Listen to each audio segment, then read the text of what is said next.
Vamos. Bienvenidas y gracias por seguirme un episodio más de Infertilmente, ahora desde YouTube. Este es un espacio amoroso, empático y respetuoso, en donde encontrarán información de especialistas, pláticas entre amigas y mucho más. El objetivo de este canal es llevar a ustedes personas que han sido luz en mi camino y paz en mi alma. Hoy para mí es un honor tener aquí a Marion, que aparte de admirarla como mujer, hoy es mi amiga. La conocí literal buscando estos duelos invisibles y pues llegué a su cuenta. Ahí empecemos a hablar, hemos colaborado en algunas cosas juntas y hoy compartimos comunidad. Es esa comunidad agridulce que dices, híjole, ¿por qué tenemos estos espacios? ¿Por qué se tiene que hablar? Pero que creo que gracias a su voz y a su fuerza, hoy todo esto pues tiene más sentido para las que vivimos pérdidas gestacionales, perinatales o muertes tempranas.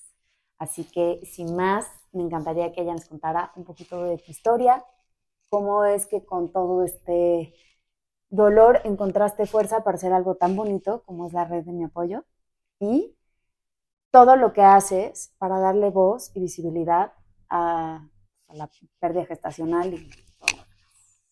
Pues primero que nada, muchas gracias por el espacio, porque estos espacios son valiosísimos justo para que estos temas dejen de ser tabú. Pues mi historia empieza con la muerte de mi primer bebé, que fue en el 2020, después de 2 años de estar intentando embarazarnos, pasar por varios procesos y al final una cirugía porque me encuentran que tengo endometriosis, trompas tapadas, tengo una malformación en el útero, me operan y después de 3 meses logro embarazarme. Y se supone que todo iba perfecto y en el segundo estructural por ahí de la semana 22, pues nos llevamos una sorpresa de que nada estaba perfecto y que nuestro bebé venía con múltiples malformaciones, una cardiopatía, venía muy mal. Entonces mi esposo y yo tomamos la decisión de interrumpir el embarazo. ¿En qué semana? Porque en la 24, porque pues no era compatible con la vida. Y ahí me encuentro con un, con un sinfín de cosas que yo decía, bueno, y sales del hospital y te avientan como a un precipicio, nadie te da información de nada, nadie te dice nada, es como, bueno, pues ya te puedes ir a tu casa. Y llegas a tu casa y ¿y ahora qué hago con esto? O sea, ¿qué? O sea, ¿cómo sigo mi vida? ¿Cómo se...? Sí pasó, no pasó. Ajá, o sea, soy mamá, no soy mamá, este, tengo las cenizas de mi hijo ahí, pero pues no, o sea, no, No sabes no lo dónde acomodarlo. materné, ajá, o sea, es una sensación muy rara. Entonces, pues empecé a buscar yo también información, grupos de apoyo y encontré, pues, ayuda en Instagram también, pero sobre todo batallé mucho para encontrar cosas aquí en México. Después encontré, ya, o sea, hoy ya sé que existen El muchísimas algoritmo ya te comunidades, busca. exactamente. O sea, ya sé que hay mucha gente que ayuda aquí en México en diferentes estados, pero en ese momento, cuando yo empecé mi duelo, me sentía completamente sola y donde más me acogieron fue en España. Pero al final yo decía, España, estás a 7 horas de diferencia, es otro continente, es otro país, la mentalidad, o sea, desde el sistema de salud es Sí. completamente diferente. Entonces, yo siempre estaré infinitamente agradecida con todas las mujeres que a la fecha tengo lindas amistades con varias, porque fueron mi salvación.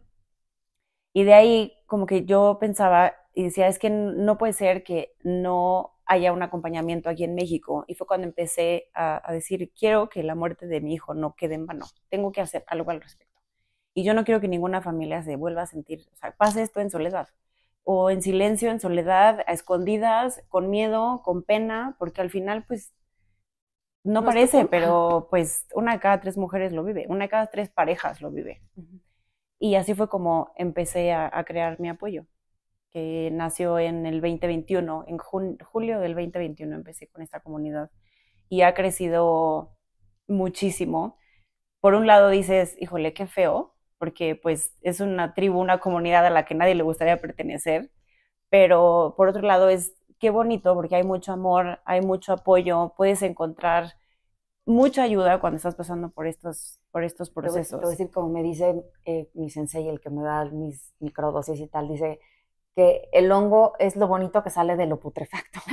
Y te lo juro que cuando encuentras estas cosas, cuando aprendes a cambiar ese dolor por fuerza o por algo, que es por lo que yo comentaba, que compartimos tribu y comunidad, porque somos mujeres que nos encontramos muy solas y que estos duelos no se nombran. Hoy veía justo un video de una chava que decía, se te muere la abuela y llegan con las flores, se te muere el perro y no sé qué, estás enferma, se te muere tu hijo y nadie toca la puerta. Y a veces no por mala onda, pero no sabe la gente qué hacer. No, o también te quieren conseguir otro hijo y es lo mismo. Cuando se muere tu papá, tu mamá, tu pareja, lo que sea, nadie, o sea, no hay un comentario como, ay, pero te puedes volver a casar y tener otro marido, pero puedes comprar otro perro, pero puedes, o sea, tener otro papá para tus hijos. No. Y con los hijos sí es así, de, ay, pero te puedes volver a embarazar, pero ni lo conociste, pero porque tienen esta creencia de que una vez que llega otro bebé, ya no pasa nada y se te va a quitar el dolor, se te va a borrar, es como un borrón y cuenta nueva. Pues no, o sea, al final puede haber muchos hijos más aquí en la tierra, pero el dolor por la ausencia de los que no están, ahí está y seguirá. ¿Y qué pasa? O sea, ¿y cuándo lo vuelves a intentar? Yo sí me esperé bien poquito. O sea, cuando el doctor nos dio luz verde, o sea, el doctor me dijo, físicamente necesito 3 meses, emocionalmente, pues ya, el tiempo que tú decidas.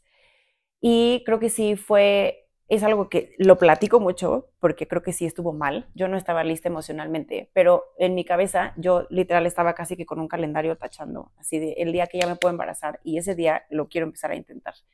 Pero no, ¿desde dónde estaba buscando este embarazo? Desde la carencia. Estaba buscando este embarazo desde el hijo que no estaba conmigo y yo quería regresar a ese embarazo, quería regresar a ese lugar seguro y eso nunca iba a pasar. Entonces digo, ahora lo veo y qué bueno que me tardé 8 meses en que Ainhoa llegara, porque pues si me hubiera embarazado a los 3 meses en el primer intento, emocionalmente con toda la carga, aparte. Terriblemente mal. Entonces me embarazo otra vez en el 2022, no es cierto, a finales del 2021. Fueron 8 meses más o menos lo que me tardé en volverme a embarazar. Pero lamentablemente mi segunda bebé también murió. Ainhoa murió en la semana 28 y a ella se le paró el corazón. ¿Y cómo llevas estos duelos? Porque, por ejemplo, en la parte de infertilidad, me da risa porque una cree que te acostumbras a las malas noticias, ¿no? Estás ya enfocada al no merezco. Entonces, quedas embarazada y estás pensando en qué momento se va a ir. O sea, estás todo el tiempo, lo voy a perder, lo voy a perder, lo voy a perder. Y da mucho miedo un embarazo después de lo que has pasado, ¿no? En el caso de una muerte gestacional, ¿cómo manejas tú estos, o sea, este miedo y este duelo? ¿En dónde lo acomodas? Porque, digo, tú ya habías pasado algo, ya estabas con todo, pero como que, aunque dices, es otro capítulo, ¿en dónde queda esa historia que en algún momento te contaste de que volvió a pasar? O sea, ¿duele más, duele menos? ¿Dónde duele? Híjole, yo creo que la segunda pérdida sin duda me dolió muchísimo más y sí fue algo que comenté mucho. O sea, no sé si porque a Emilio tuvimos el tiempo de procesarlo un poquito más, porque tu bebé no viene bien, hay que tomar una decisión. Entonces fue un proceso, no fue una noticia de dejé de sentirla, llego al doctor y pues tu bebé ya no tiene latidos. Entonces creo que fueron situaciones completamente diferentes. Y en el embarazo de Ainhoa, de hecho, como a mí no me había pasado este tema de no hay latidos, por un lado no me sentía, o sea, tenía mucha información, pero no me sentía tan nerviosa, porque la situación de Emilio había sido diferente. Y cuando me pasa lo de Ainhoa en mi tercer embarazo, que Ander, gracias a Dios, está aquí con nosotros, sí vivía en paranoia total, porque ahí sí ya me había pasado, ya tenía más información, porque me llegan muchísimas historias, muchas mamás platican conmigo y pues te empiezas a llenar y a saturar la cabeza de información. Entonces lo que hasta que no crees, sientes que te va a pasar. Sí. O sea, y que es muy difícil, aparte, no involucrarte con esas historias.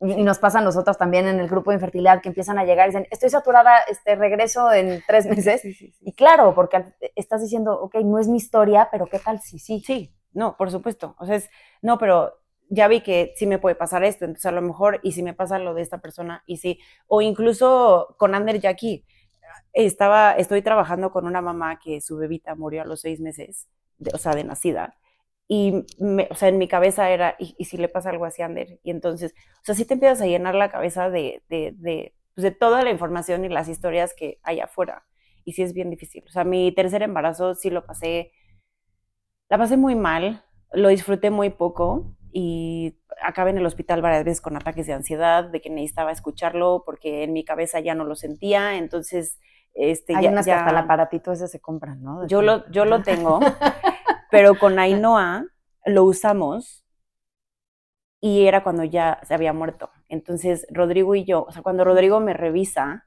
escuchamos según nosotros el latido, que eso es algo que jamás vamos a saber. O sea, no sabemos si en ese momento seguía viva, si no seguía viva. Y pues es un arma de doble filo, porque nuestro doctor nos dijo, imagínense que yo me tardo un año o más en que mis residentes aprendan a usar un Doppler. Sí, que Entonces, era la tripa, era el no sé qué. O sea, tú te compras un Doppler y crees que poniéndotelo ahí vas a saber que ahí está el corazón. Sí. Y nos dijo, no es tan sencillo. O sea, nos tardamos en aprender a usar un Doppler. No es un aparato que debes de tener en casa. Sí, no es como tomarte la presión. No. Ajá. Entonces, con Ander, sí, o sea, mi doctor sí nos dijo, por favor, o sea, prefiero que así sea domingo, 10 de la noche, vengas aquí conmigo a que utilices el Doppler. Y pues lo aprendimos. Sí lo usamos un par de veces, pero iba al hospital de todas formas. Okay. O sea, ya no me quedaba con él, sí lo estoy escuchando. Okay. Entonces sí fue un embarazo. Y tu embarazo difícil. fue complicado, ¿no? Me acuerdo que hasta te enfermaste, me ocultaste tu embarazo. No sí, te lo bueno, creías que te lo guardaste. Sí, me costó mucho trabajo. O sea, a ver, si me encontraba alguien en la calle, pues no, evidentemente no lo podía negar. Y si me preguntabas, lo contaba, porque sí me escribían y, oye, ¿y lo sigues intentando? Entonces ya ahí te contaba, oye, la verdad estoy embarazada. Pero no fue algo que grité a los 4 vientos. Sí. Me costó mucho trabajo porque en mi cabeza era el no. Y si me vuelve a pasar, ¿ahora cómo voy a volver a decir que no? Sí. El comprar cosas, o sea, me acuerdo que con la dula que yo quería, Maya, le hablé en la semana 33 y me dijo, no, hija, o sea, ya vas muy tarde, o sea, no, mi agenda está saturada, no sé si voy a poder estar contigo, pero bueno, a ver, nos volteamos de cabeza, pero yo te acompaño. O sea, me pasó mucho eso, me esperé hasta que sí dije, no, pues vas a ir al hospital sin cuna, o sea, todo lo compré después de la semana 33 más o menos. O sea, sí me costó mucho trabajo aterrizarlo y decir, sí está pasando, porque en mi cabeza era no, es que no es real hasta que no esté aquí conmigo. Y verbalizarlo, contarlo, o sea, porque aparte todo el mundo es, ¿y cómo vas? ¿Y cómo estás? Y esas preguntas generan mucha ansiedad. Sí. O sea, el que te estén preguntando todo el tiempo, ¿y cómo te sientes? ¿Y cómo vas? ¿Y estás nerviosa? Y es como, todo sí, gracias, pero no me preguntes, please, porque me causa mucha ansiedad y mucho estrés. Entonces sí fue un embarazo muy complicado y hoy en día me enfoco también mucho en los embarazos arcoíris y los trabajo mucho con las parejas, con las mamás. Hablo mucho de ese tema. Este embarazo arcoíris es después de la pérdida gestacional del bebé que nace. Después de uno o varios bebés. Porque, o sea, a lo mejor tuviste un bebé, luego una pérdida, luego otro bebé, luego otra. O sea, todos los bebés que nacen después de una pérdida son bebés arcoíris. Y está muy romantizado el término. Está como muy, ay, estás embarazada otra vez, qué bonito. Y entonces, pero no, son embarazos súper tediosos. De hecho, están considerados psicológicamente de alto riesgo. Porque sí son embarazos, te pueden detonar depresión, te abren. ¿Por qué? Porque te reabren el duelo anterior. Entonces, si no has trabajado la pérdida de tus bebés, va a estar terrible, porque vas a reabrir duelos que no has trabajado, entonces se te va a mezclar todo y la vas a pasar muy mal. ¿Y cómo se acompaña o cómo revives eso? ¿Cómo lo haces tangible? Por ejemplo, yo tengo pues, la pérdida de 6 embriones. Embriones, pues si alguien no está en reproducción asistida, ni entiende, ni sabe, y no te ven embarazada y no te van a preguntar, pero bueno, para nosotros fueron los 11 días o 15 días que tú estás embarazadísima, porque tú aparte ves cómo el doctor pone al bebé dentro de tu útero. Y a nosotros nos dan a veces los estudios genéticos y te dicen qué es y tienes más información. Nosotros nunca quisimos saber, porque ya teníamos nombres para nuestros hijos y dije, el día que nazca, ¿cómo le voy a poner si estos eran los nombres que yo ya tenía elegida? ¿No? Dije, no quiero saber. Pero es un tema de estos duelos invisibles y de pérdidas que nadie nombra, que no sabemos si ponerlos en nuestro altar, si decir si pasó, no pasó, si lo cuento. Digo, igual yo ahora estoy también en un proceso con Amaya y Amaya me decía, te voy a hacer un lazo y en el lazo pon algo de tu historia con tu esposo. Y yo le dije a Alejandro, pues van a estar 6 alitas, o sea, no sabemos que eran como eran, pero pues estuvieron ahí, ¿no? Y la única forma en la que yo tengo de decir, no sé si de contar mi historia, porque pues tampoco vas a ir por la vida de, pues fíjense que perdí 6 hijos, o sea, no, pero sí es parte de tu historia y sí es parte de un proceso que te costó la vida, que sí implicó un duelo muy fuerte, que fueron pérdidas pues, de las que nadie habla, de las que nadie te cuenta y de las que no sabes ni cómo enfrentar. Entonces, a mí lo que me gustaría saber es cómo en tu acompañamiento con todos estos duelos que son tan difíciles y tan tabú socialmente, ¿cómo se acompañan? O sea, no te voy a decir que me es una recomendación porque siento que cada quien hace lo que puede con lo que tiene, pero tú en tu práctica, ¿qué es lo que cómo llevas todas las parejas? Pues mira, a sanar un poco esto. Justo el duelo gestacional y perinatal es súper invalidado, invisibilizado y es uno de estos duelos que se les llama duelos desautorizados, porque ante la sociedad lo que no se ve no existe. Entonces todos estos bebitos pues no los convivieron, no los vieron, no los conocieron, entonces por eso en sus cabezas es como, pues, ¿por qué te duele? O sea, no lo conociste, no lo viviste. Un duelo se vive de recuerdos. Esa es una de las características también de este duelo. Nosotros no tenemos recuerdos. O sea, tenemos recuerdos, a lo mejor una foto de tu embrión, a lo mejor una foto del ultrasonido, a lo mejor una foto de mi panza porque llegué a tener panza, a lo mejor no. Justo estoy trabajando con una mamá que su bebé murió en la semana 4. Entonces, ella ni siquiera tiene un ultrasonido. Entonces, estos duelos son mucho más complejos porque ella me decía, es que ni siquiera yo sé si soy mamá, si no soy mamá. ¿Cómo? ¿Qué hago? ¿Festejo el 10 de mayo? No. Entonces, de por sí es un duelo desautorizado. El primer trimestre es el doble. O sea, es mucho más invisible y la gente es mucho más cruel. Entonces, todos estos embarazos bioquímicos, anembrionarios, cuando los in vitro no, o sea, son fallidos, primero es reconocerte que yo pienso y tengo la idea que desde que ya estás pensando en ser mamá, en la cabeza te cambia un chip y tienes como este instinto de maternidad y ya eres mamá. Entonces pasas por un proceso que pues, o sea, no es nada fácil. Entonces, desde que ya estás en este proceso, para mí, yo siempre les digo, tú ya eres mamá, tu bebito ahí estaba, y justo hace poquito platiqué con un doctor y le pedí que explicara qué era un embarazo bioquímico, todos estos, porque hay mucha confusión de, pues, que estaba o no estaba embarazada. No, y más sí cuando es in vitro, o sea, tú ves que te lo ponen y dices, pues, ¿quién se lo Y justo una pregunta que le hacían al doctor era eso, ¿a dónde se va el bebé? Sí. Porque si lo pusiste, o sea, yo vi que ahí estaba, ¿qué le pasa a ese bebé? Sí. Entonces, es lo primero que les digo, tu bebé ahí estaba, tu bebé existió, existe y estaba ahí. Nada más que no se alcanzó a implantar a tiempo, se fue muy, muy rápido, o sea, fue en las primeras 5 semanas, 4 semanas, pero el que digan anembrionario no significa que no había embrión, sí había, solamente no logró implantar, o el bioquímico, o sea, sí hubo una fecundación, sí se dio, solamente también fue muy rápido.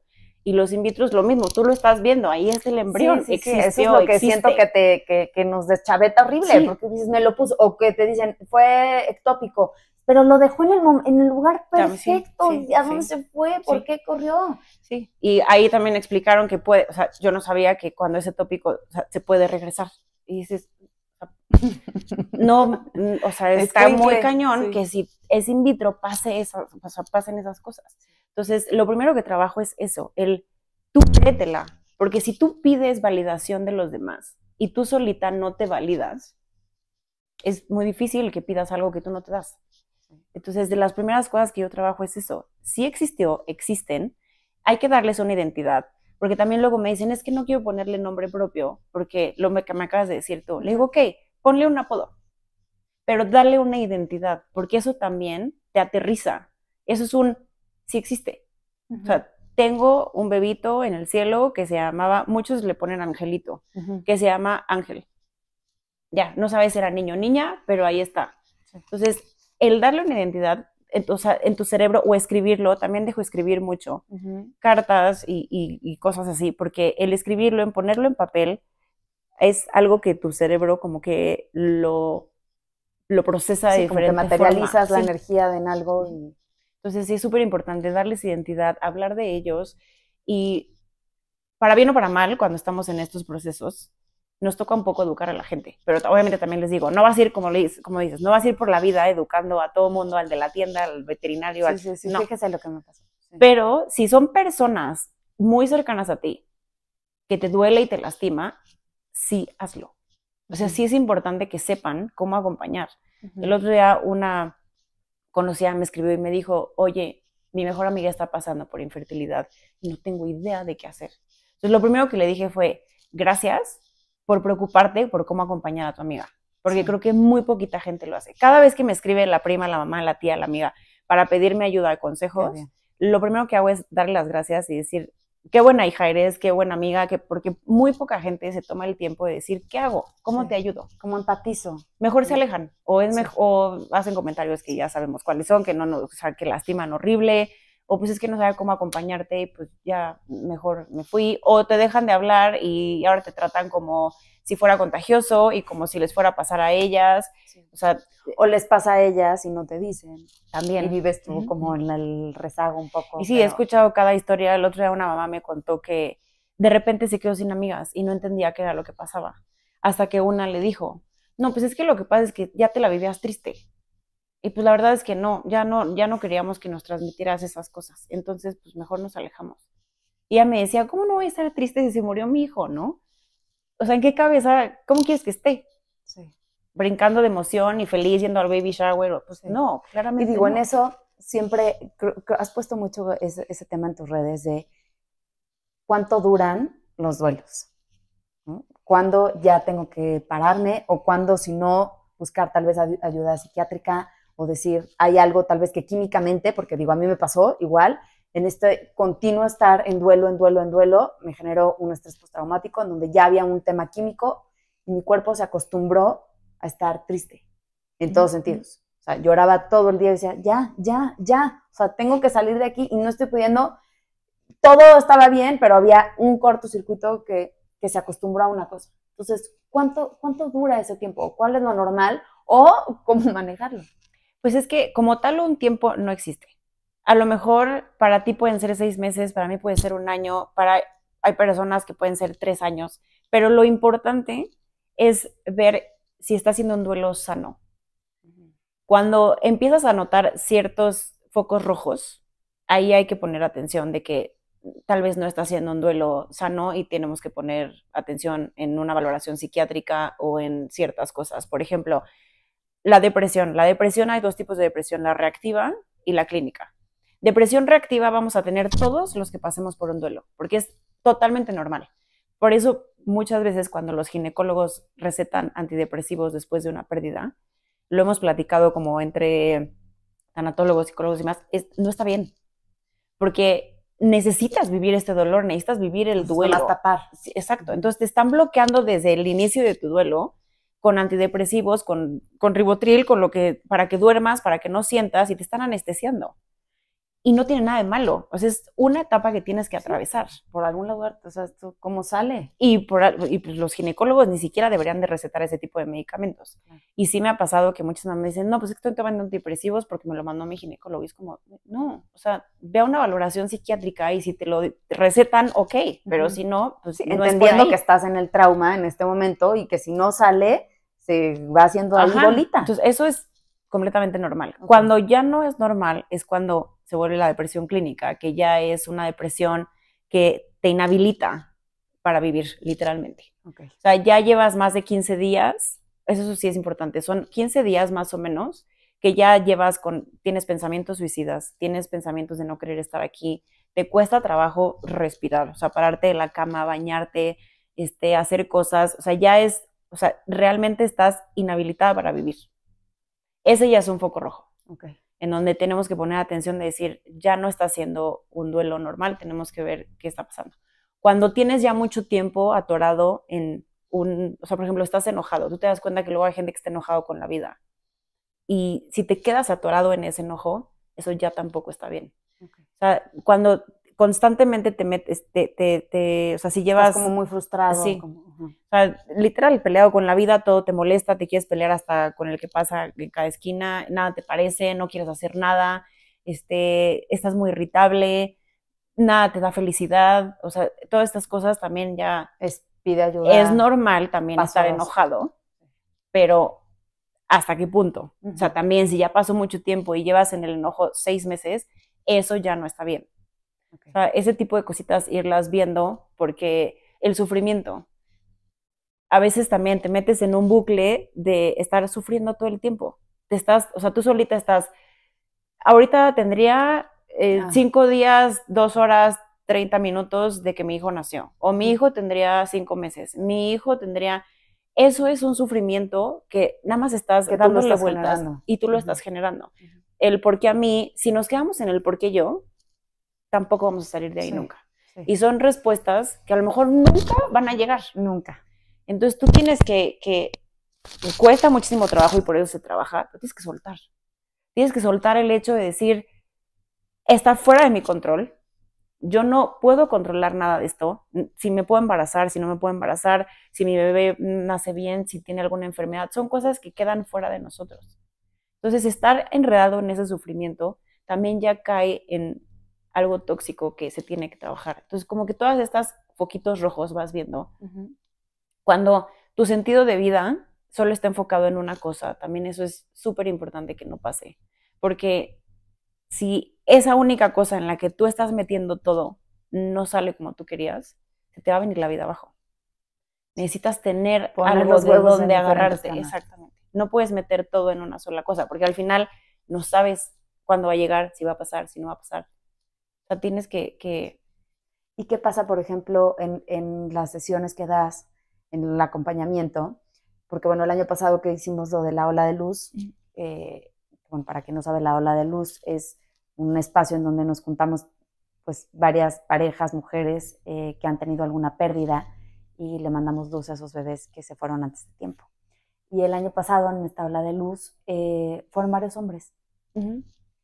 Y para todas fue como, wow, o sea, de hecho habían algunas que llegaron nada más los esposos y no la mujer. O sea, yo vengo por mi esposa en representación tal y prendían su velita.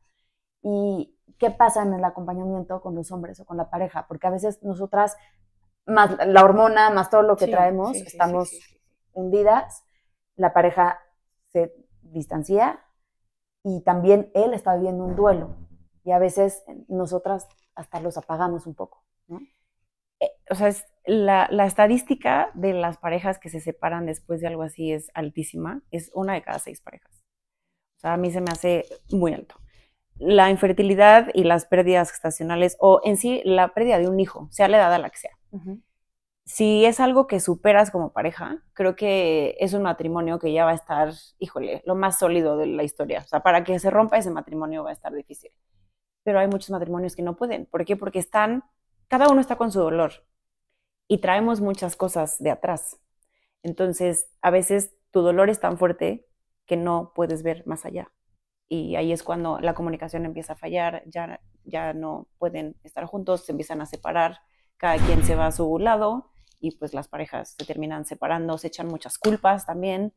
Entonces, lo principal, o sea, cuando trabajo con parejas es, los veo juntos, luego veo a cada uno por separado para ver en dónde está cada uno y también explicarles, sobre todo a las mujeres, que los duelos se viven bien diferentes. No podemos pedirle al hombre que lo viva como nosotras queremos y eso lo hacemos mucho. O sea, yo quiero que te quedes aquí en la casa sin salir a ver una película y a llorar. Y los hombres no son así, empezando porque la mujer canaliza su dolor en tristeza y el hombre canaliza su dolor en enojo. Entonces es bien diferente. ¿Por qué? Porque a las mujeres nos dijeron que está bonito que llores, pero no que te enojes. Y a los hombres les enseñaron que está a todo dar que te enojes, pero no llores. Entonces, desde ahí cada uno lo vive desde una trinchera totalmente diferente. Entonces, los hombres están enojados con la vida, tienen mucha ira, tienen mucho coraje. O sea, es un tema de pues, ¿por qué nos pasó a nosotros? No pude hacer nada por mi esposa. Ellos también entran mucho en este tema o cuando están las parejas con infertilidad, es que yo no puedo hacer más allá. Y la mujer sí tiende mucho a él, tú no me entiendes, porque tú no estuviste embarazada, porque a ti no te meten las hormonas, porque tú no estás. Entonces, de parte de la mujer también hay mucho reclamo. Y me acuerdo que una vez una pareja, un hombre le dijo a su esposa, es que me estás echando la culpa por ser hombre. Y no es mi culpa. O sea, ¿qué hago? O sea, si yo pudiera inyectarme, si yo pudiera inyectarme, si yo pudiera embarazarme, te juro que lo haría. No puedo. Sí. Entonces, es muy molesto que me estás culpando por algo que anatómicamente es imposible. Y pues eso pasa mucho. Entonces, y con las pérdidas también. Es que tú no me entiendes porque tú no lo perdiste. O sea, el bebé no nació de ti, tú no estabas embarazado, Entonces, no lo viven tal cual, pero también tuvieron una pérdida. También era su hijo, también les duele, también están pasando por esto y eso se nos olvida. ¿Y qué tan frecuente es que pidan ayuda? Los hombres muy poco.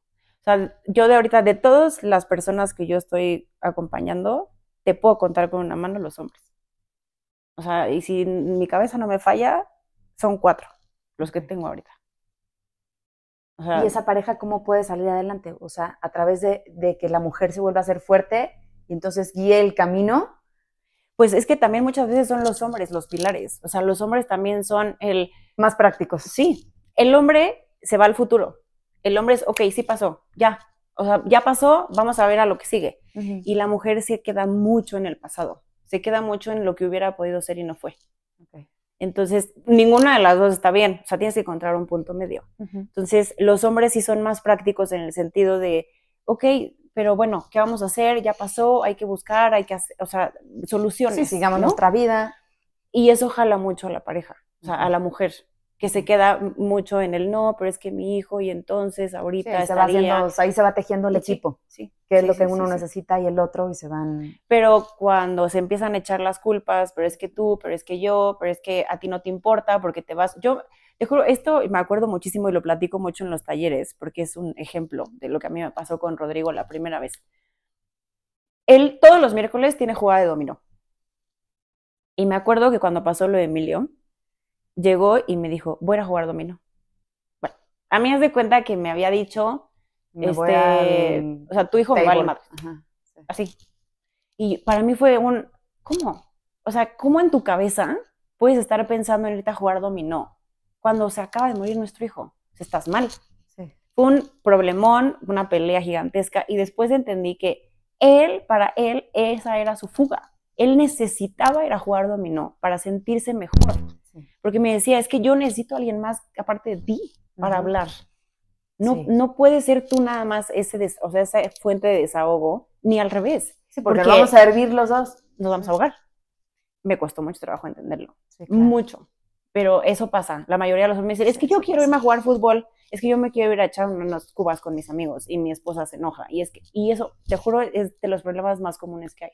Es que él piensa en salir y yo no quiero salir. Sí, porque yo prefería quedarme a ver películas y a llorar o a escuchar música, y en mi cabeza era de, ¿por qué quieres ir a convivir con gente? Exacto.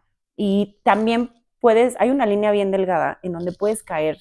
O sea, me acuerdo que una vez también Rodrigo llegó y me dijo, ¿ya te diste cuenta que lo único que ves en la tele son cosas relacionadas con esto? Y me enojé muchísimo que me dijeran. Y dije, pues sí, pero es que es lo que me ayuda. Y me dijo, ¿sí? ¿Realmente te está ayudando? ¿O te está metiendo, o sea, lo está hundiendo más? Me dijo, porque lo único que ves son películas, series, documentales, todo lo que tenga que ver alrededor de esto. Me dijo, y creo que llega un punto donde ya no está tan sano. Entonces también ahí tuvimos una discusión, y después ya que yo estaba más tranquila lo pensé y dije, bueno, sí, creo que sí tiene un poco de razón. Sí, o sea, puedes pensar, estoy por una parte alimentando al monstruo, pero por otra... Y siento que es lo que pasa también, por ejemplo, en los grupos de apoyo, es que estás buscando empatía o validación a lo que estás sintiendo. Entonces, si ves a la otra que está en el piso, así, dices, esa soy yo. Por fin alguien puso lo que yo estoy sintiendo. Y verlo en otra persona también como que no te hace sentir menos loca, ¿no? De lo que estás viviendo. Pero sí, eso que estás diciendo, a mí me pasó igual en una pérdida, bueno, en un negativo que tuvimos. Y Alejandro me dijo, voy a pedir pizzas y vienen los vecinos y viene mi hermana. Y yo, ¿qué? Y yo, no, yo no puedo salir de aquí. O sea, aparte te sientes muy vulnerable por cualquier comentario. Entonces yo le decía a Alejandro, es que tú me tienes que cuidar. O sea, si alguien dice algo, yo no respondo, porque yo voy a contestar y yo les voy a decir. Y quieres cuidar esa parte en donde cualquier comentario, bueno o malo, o lo que sea, no lo vas a tomar bien. y necesitas, sí, y sí, como mujer sí siento que necesitas cuidarte un poco más el corazón, más, estás como muy expuesta. Te aíslas mucho. Sí, o sea, eso también lo hablo mucho. El literalmente seguir con tu vida, tú sientes que estás paralizada y en pausa mientras todos a tu alrededor siguen avanzando. O sea, ya se casó acá, ya tuvieron otro hijo, todos. Ya se embarazó acá, se fueron de viaje y están no sé, y tú estás como en tu casa a decir, o sea, y yo estoy paralizada aquí sin saber qué voy a hacer. Es como también una característica, ¿no? Que literal te sientes en pausa, todo el mundo sigue avanzando menos tú.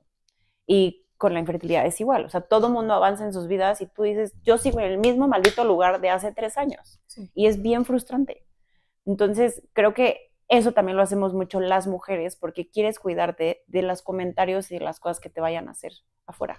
Uh-huh. Porque sí es, o sea, yo me acuerdo que de las primeras salidas que tuvimos fuimos un bautizo y una persona lo primero que nos dijo fue, ¿y cuándo lo van a volver a intentar? Sí.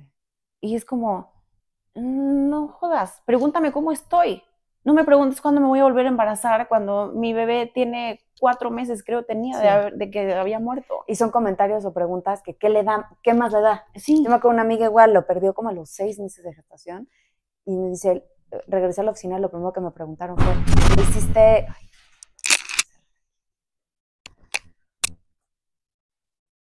Es que creo que se empieza a calentar, ¿no? El celular. Esto se abre. Ahí está. No me han escrito. Yo tengo una amiga que está, bueno, que lo perdió como a los 6 meses y me dice, lo primero que me preguntaron al salir fue, ¿le hiciste estudio genético para saber qué era el problema? ¿En qué podría cambiar esa pregunta a lo que estoy sintiendo? O sea, ¿por qué esas ganas, pues igual y sí de resolver o de ayudar, pero en un momento de tanta vulnerabilidad que ese comentario es, güey, o sea... Sí, o sea, cállate. No, mejor no mejor no me digas nada. Y eso lo recalco mucho siempre. Es mejor no decir nada a decir algo que vas a lastimar a la persona. Es como, piensa 2 minutitos, 2 segundos antes de hablar. Y piensa si ese comentario que vas a hacer va a ayudar, va a aportar o no va a aportar. Si no va a aportar, no lo digas. Y nada más di, estoy aquí para lo que necesites. O sea, dale un abrazo y ya. Eso es más que suficiente. Porque sí te hacen, o sea, sí son comentarios muy hirientes que no tienen, o sea, que dices, pues, ¿para qué quieres saber? Una, ¿no? Porque luego también es mucho el morbo de, pero ¿y qué pasó? Platícame, ¿por qué? Uh-huh. Y es como, no estoy en el momento de hablar de eso. Entonces sí, eso lo hacemos mucho nosotras. El hombre no tanto, la verdad. Uh-huh. O sea, sí, tu casa es tu refugio. Entonces te cuesta un montón volver a salir a la vida social, volver a interactuar, volver a ir a eventos, o sea, yo me acuerdo que yo era todo me invitaban a algo y te decía, te tengo que confirmar hoy, si te tengo que confirmar hoy, no voy. Si me das chance de decirte ese día si quiero ir, con mucho gusto. Entonces yo era hoy decido si voy o no voy. Y eso también yo creo que sí te lo da estos procesos, aprender a poner límites, a ti y a la gente.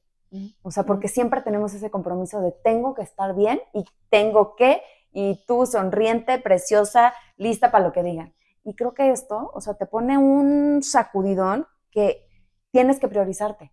O sea, es como, ¿cómo está mi corazón hoy? ¿Cómo está mi cabeza? ¿Cómo estoy para entaconarme? O de verdad, no quiero. Y no sentir esta culpa de le estoy fallando al esposo por no acompañarlo a tal, o a mis amigas de toda la vida, ¿qué van a decir? De verdad son momentos que no hay manera de darse. O sea, no puedes. Sí, no, y la gente tiende mucho a quererte arreglar. O sea, no sabe lidiar con el dolor ajeno. Entonces lo que quieren es literalmente quitarte la tristeza, arreglarte y que estés bien rápido. O sea, ellos quieren que salgas de tu dolor rápido porque pues ya, please, ya llevas 2 semanas triste, ¿por qué vas a estar más tiempo? Y si te lo dicen, ay, pero ya pasaron 6 meses, ¿a poco sigues llorando por lo mismo? No corté con mi novio. O sea, llevo buscando un bebé tantos años o se acaba de morir mi bebé hace tanto tiempo. No es cualquier cosa. Y no saben cómo acompañar, entonces para ellos es como, ya deja de llorar, o vente, vámonos, te voy a llevar vámonos a comprar, acompáñame a comprar cosas, o vámonos a dar la vuelta, o ya no estés, o sea, te quieren arreglar y quitar el dolor, y no, al contrario, lo que tú necesitas es que te dejen vivir tu dolor y que te dejen vivir tu proceso. Uh-huh.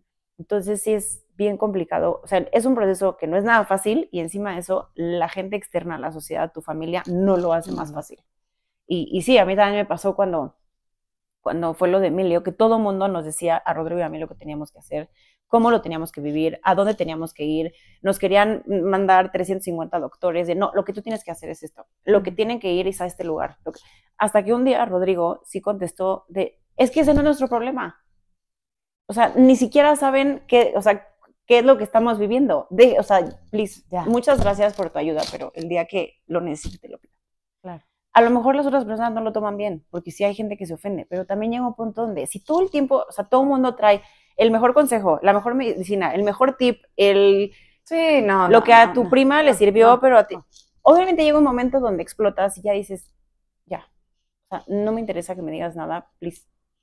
Entonces, oye, y ahora bueno, que es octubre, un mes en donde se conmemora y se hace visible todo el tema de las pérdidas gestacionales, perinatales y infancia temprana, que es hasta, o sea, es todo el primer año de vida. Ok. ¿Qué pasa con las estadísticas? Porque, por ejemplo, por lo menos en temas de infertilidad, se ve que aumenta, que tal, pero bueno, que tiene que ver con el estilo de vida, que no sé qué. Y justo hace poco hablaba con un doctor y le dije, parece que cada vez es más difícil embarazarse en vez de que la tecnología avance. ¿Y qué pasa? Que ahora se ve más trombofilias, sistema inmune, empiezan a llegar como otras cosas y se está volviendo cada vez más complicado. O sea, para los doctores está siendo, de por sí ya es un reto, un triple reto, poder conseguir un positivo. ¿Qué pasa en las pérdidas? ¿Cómo están ahí? ¿Cuáles son los números? ¿Cuáles son las estadísticas? Pues es curioso, porque de hecho en el 2023 hubo una ligera baja. O sea, entre el 2000, ¿qué fue? En el 2021 a 2022 subió muchísimo. O sea, estábamos en 23, si no mal recuerdo, en el 2021 eran 23,000, en el 2022 subió como a 25,000 y cacho, y ahorita en el 2023 bajó un poco. Pero, y se dice que es una de 4. Yo digo que es una de 3, y es lo que yo lo platico así, porque en estas estadísticas no están tomadas en cuenta los embarazos de primer trimestre, no están tomados en cuenta los bebés que pesan menos de 500 gramos o tenían menos de 22 semanas, y no están tomados en cuenta los abortos por voluntad propia. Okay. Entonces, imagínate la cantidad de bebés que no están tomados en cuenta ahí. Entonces, esas cifras yo digo que no están ni cerca de ser reales, y por eso ese 1 de 4 no. Y yo tengo un círculo de amigas donde somos 6, y del 6, 3 hemos tenido pérdidas. O sea, desde ahí ya dices, las mates no me dan. O sea, y yo sé, ver que tú estás muy metida con varios colectivos y con instituciones y cosas que tú mueves para que esto sea visible y para que también se tenga un mejor trato a las mujeres, en este que tienes, el de cunas vacías, ¿no? En todo este tema. ¿Qué pasa en el sector salud para las mujeres que están teniendo pérdidas recurrentes o que sufren una pérdida gestacional o ¿cómo se llama? O que están en el hospital y esta parte, ¿no? Que das a luz a tu bebé sin vida en maternidad. Es algo tremendo. Ahorita me acabo de acordar de una cifra. Cada 16 segundos muere un bebé en el mundo. Entonces, a mí se me hace algo extremadamente alto. Claro. Y tanto eso es privado y no privado, ¿eh? O sea, aquí en México son pocos los hospitales que tienen protocolos. Yo, o sea, sé en donde yo estuve, que sé que sí es, bueno, por lo menos mi médico también se encargó de eso, pero es un hospital que da bastante respeto. Y hay otros privados que, o sea, son terribles, y en el sector público también, es más, creo que está muy a la suerte. Y ese es el problema y el error. No debería ser algo de suerte. Debería de ser... que si caes ahí con uno que sea empático, exacto, que haya pasado por lo mismo, o que le caíste bien. Sí, ¿qué doctor te tocó? ¿Qué enfermeros te tocó? ¿En qué hospital te tocó? Entonces, ahí es cuando decimos, es que, ¿por qué va a ser una cuestión de suerte? O sea, claro, el duelo es el mismo y lo que está pasando... Ajá. De hecho, Geo, de Duelo Respetado, tiene una frase que dice, morir pequeño no es morir menos. Sí, me encanta. Porque literal pareciera que es así. Es como, no, pues tu bebé tenía 25 semanas, X, no pasa nada. Y es como, ¿por qué? O sea, ¿por qué este trato? O sea, ¿por qué no hay un trato digno y humano ante estas pérdidas? O sea, a veces los mismos médicos y las enfermeras te hacen sentir chinche. O sea, y yo creo que el duelo empieza en los hospitales con los doctores. Y es un abismo de diferencia cuando tienes un trato respetado, un duelo respetado, que cuando no lo tienes. Ayer platicaba con una mamá que se despidió de sus gemelos, los bautizó, tomaron fotos y le pregunté, ¿tú crees que hizo una diferencia esto que viviste que si no lo hubieras vivido? Y me dijo, totalmente. Claro. O sea, el haberlos visto, conocido, estar con ellos, cargarlos, fue eso también, tu cerebro lo procesa, sí pasó, sí tengo hijos, Exacto. Están aquí, murieron. Pero hay mamás... Estos rituales, sí, ¿no? hay mamás que se despiertan porque las duermen de una cesárea de emergencia, que pues su bebé ya no está, y no la dejaron conocerlos, nadie les habló que se podían tomar fotos, que podían tener recuerdos, cortar un mechoncito de pelo. O sea, hay muchas cosas que se pueden hacer que hacen toda la diferencia cuando empiezas el duelo por tu bebé. Yo en uno lo tuve y en otro no, y sí me hizo toda la diferencia. Claro. Así fue muy diferente. Y después también viene la parte laboral, que ahí muchas empresas tampoco tienen estos días de ¿cómo se llama? De que luto. te lo dan como de maternidad por la pérdida gestacional. Y es, listo, tuviste la pérdida, adiós, sales del hospital, el día siguiente vámonos a trabajar. Sí, literalmente. O sea, sí, justo con cunas vacías, logramos que por lo menos te den los 5 días de luto que tienes por ley por un familiar cercano. Okay. Imagínate que como tu hijo nacía sin vida, no era ni siquiera considerado y no era tomado en cuenta. Entonces, ahorita ya logramos que se tome en cuenta y tienes esos 5 días de luto. Lo que no hemos logrado y estamos batallando muchísimo es para que te den licencia por maternidad.